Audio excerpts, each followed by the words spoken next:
గత సాధారణ ఎన్నికల్లో కాపులకు ఇచ్చిన హామీలు యథాతథంగా ఆమోదపరచాలని మాత్రమే ముఖ్యమంత్రిని, ఉప ముఖ్యమంత్రిని మరియు భారతీయ జనతా పార్టీని కోరుకుంటున్నామని కాపు రిజర్వేషన్ రాష్ట్ర సమితి చైర్మన్ చనమల్ల ప్రసాదరావు స్పష్టం చేశారు. అదేవిధంగా కాపు కార్పొరేషన్ కూడా నిధులు కేటాయించడానికి వచ్చిన ఇబ్బంది ఏంటంటూ నిలదీశారు. తాము రాష్ట్ర ప్రభుత్వానికి గాని, జనసేన పార్టీకి గాని, టీడీపీ గాని, బీజేపీకి గాని వేతగా కాదని కాపు రిజర్వేషన్ పోరాట సమితి రాష్ట్ర చైర్మన్ ప్రసాదరావు తెలియజేశారు. ఏ పార్టీలతో కూడా పొత్తు పెట్టుకోకుండా అధికారంలోకి రావాలని, ముఖ్యమంత్రిగా పవన్ కళ్యాణ్ చూడాలన్నదే తమ తపన అని ఆయన స్పష్టం చేశారు. ఈ సందర్భంగా కాపు జాతికి ముఖ్యమంత్రి చంద్రబాబు నాయుడు చేస్తున్న ద్రోహాన్ని కేఆర్పీఎస్ కన్వీనర్ రావి శ్రీనివాస్ వివరించారు. ప్రతిపక్షంలో ఉన్నప్పుడు గాని, అధికారంలో ఉన్నప్పుడు గాని కాపుల గురించి ఎప్పుడు చంద్రబాబు నాయుడు పాజిటివ్ గా మాట్లాడలేదని కూడా ఆయన ఆవేదన వ్యక్తం చేశారు. గవర్నమెంట్లో ఇక్కడికి వచ్చేసినటువంటి మీడియా మిత్రులందరికీ నేను చనమల్ల ప్రసాదరావు, కాపు రిజర్వేషన్ పోరాట సమితి రాష్ట్ర చైర్మన్, అలాగే రాజ్యాధికార పోరాట సమితి రాష్ట్ర చైర్మన్ మీ ద్వారా ప్రభుత్వానికి విజ్ఞప్తి చేసుకుంటున్నారు. ఇవాళ ఆంధ్రప్రదేశ్లో కాపులకి అన్ని విధాలా అన్యాయం జరుగుతుంది.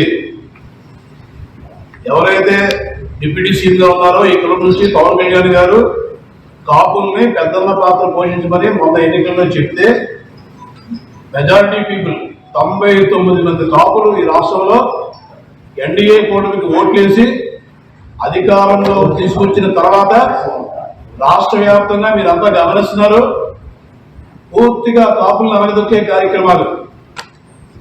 ఇవాళ కందుకూరు సంఘటన కానీ, ఇంకొక సంఘటన కానీ తీసుకోగలిగితే మమ్మల్ని చంపడం, కార్లతో తొక్కి చంపించడం, ఎక్కడికెక్కడ ప్రతి ప్రాంతంలో కూడా దాడులు చేయడం, మరి ఇంకా కాపు కార్పొరేషన్ నిధులు ఇవ్వకుండా చేయడం, గట్టిగా మాట్లాడితే మీరు వైసీపీ పార్టీ అని చెప్పడం, ఈ విధంగా జరుగుతున్నటువంటి పరిస్థితుల్లో మా బాధల్ని, మాకు జరుగుతున్నటువంటి అన్యాయాన్ని ఈ కులంలో పుట్టినటువంటి డిప్యూటీ సీఎం గారిని మేము విజ్ఞప్తి చేస్తే ఈ రోజు వరకు ఆయన్ని కలవడానికి అపాయింట్మెంట్ లేదు. అలాగే కాపు ఎమ్మెల్యేల మంత్రులు కూడా ఎన్నికల్లో గెలిచిన తర్వాత కాపు సంఘ నాయకులను పూర్తిగా పక్కన పెట్టారు. అనేక సందర్భాల్లో వాళ్ళకి విజ్ఞప్తి చేస్తూనే ఉన్నాం. మీరు ముఖ్యమంత్రి గారి దగ్గర, డిప్యూటీ సీఎం గారి దగ్గర, లోకేష్ దగ్గర మన బాధలు చెప్పమని. మరి ఇటువంటి పరిస్థితుల్లో ఇవాళ కాపులకి ఈ రాష్ట్రంలో రక్షణ కూడా లేని విధంగా బీసీ రక్షణ చట్టం ఒకటి ముఖ్యమంత్రి గారు రమేష్ గారు వీళ్ళందరూ కూడా వెళ్లి విషయం చెప్పిన తర్వాత ఆ జీవోని విత్డ్రా చేసుకున్నారు. మరి ఈరోజు ఇటువంటి పరిస్థితుల్లో కాపు కార్పొరేషన్ ఉంది. కాపు కార్పొరేషన్ ని చంద్రబాబు నాయుడు గారే ఏర్పాటు చేశారు. సంతోషం. ఆ రోజుల్లో పిల్ల వెంకటేశ్వరరావు గారు మీరంతా కలిపి 10 జిల్లాలు తిరిగి ఎస్సీలకి ఎస్సీ కార్పొరేషన్ ఉంది, బీసీలకి బీసీ కార్పొరేషన్ ఉంది, కాపులకి కాపు కార్పొరేషన్ అని అడిగితే పెద్దాపురంలో ఈ తూర్పుగోదావరి జిల్లాలోనే సంవత్సరానికి 1000 కోట్లు చొప్పున 5000 కోట్లతో కాపు కార్పొరేషన్ ఏర్పాటు చేసిన ఘనత మీదే అయినప్పుడు మిమ్మల్ని నమ్మి 2014లో ఎన్నికల్లో ఓట్లేసాం. అప్పుడు మేనిఫెస్టోలో కూడా మీరు మా కాపులకు రిజర్వేషన్ ఇస్తానని చెప్పారు, ఇవ్వలేదు. ఇప్పుడు కూడా మిమ్మల్ని మా అన్నయ్య పవన్ కళ్యాణ్ గారి పిలుపు మేరకు కాపులు ప్రధాన పాత్ర పోషించమంటే ఈ రాష్ట్రంలో ఉన్నటువంటి కాపులంతా కూడా ఓటు వేసి గెలిపిస్తే కాపులు నరగడం, చంపడం, కనీసం కాపు కార్పొరేషన్కి నిధులు కూడా ఇవ్వలేనటువంటి పరిస్థితి. కాబట్టి మన అసెంబ్లీలో కాపు కులానికి చెందిన ఎమ్మెల్యేల మంత్రులందరితో కూడా ఈ విషయం మాట్లాడితే సీఎం గారు కనీసం అపాయింట్మెంట్ ఇవ్వలేదు, వాళ్ళు కలవడానికి అవకాశం ఇవ్వలేదు. ఈ విషయాన్ని ఈ కులంలో పుట్టిన ఎమ్మెల్యేల మంత్రులందరూ కూడా గుర్తించాలి. మీరు ఎమ్మెల్యేలు అవ్వకముందు కాపు కులం ద్వారా సీట్లు తీసుకుని ఎమ్మెల్యే అయిన తర్వాత కాపు సంఘాలు పక్కన పెడుతున్నారు.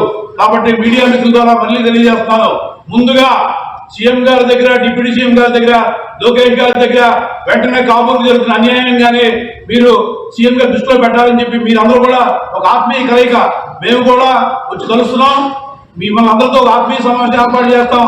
వెంటనే మరి రాష్ట్రంలో ఆంధ్ర అసెంబ్లీలో ఒక తీర్మానం కూడా చేయాలి. ఇవాళ సుప్రీంకోర్టు కానీ కేంద్ర ప్రభుత్వం కానీ గైడ్లైన్స్ ఇచ్చింది. ఏమని? రాష్ట్రాలు వాళ్ళ అవసరాల మేరకు రిజర్వేషన్ పాయింట్ పెంచుకోవచ్చని. కానీ మీరు చేయట్లే. ఇవాళ ఈ రాష్ట్రంలో 30 జీవోని అమలు చేయమని అడిగితే ముద్రగడ పద్మనాభం గారు 30 జీవోని 2004లో రాజశేఖర్ గారు అడిగితే ఆయన పోరాకులకి నగరాలకి, పురేష్కి, అయ్యరగిరికి అందరికి రిజర్వేషన్ ఇచ్చి అడగకుండా ముస్లింస్ ఇవాళ 4% రిజర్వేషన్లు మతపరమైన రాజ్యాంగ విరుద్ధమైనటువంటి రిజర్వేషన్లే సుప్రీంకోర్టులో స్పెషల్ లీవ్ పిటిషన్ ద్వారా కంటిన్యూ చేస్తున్నారు.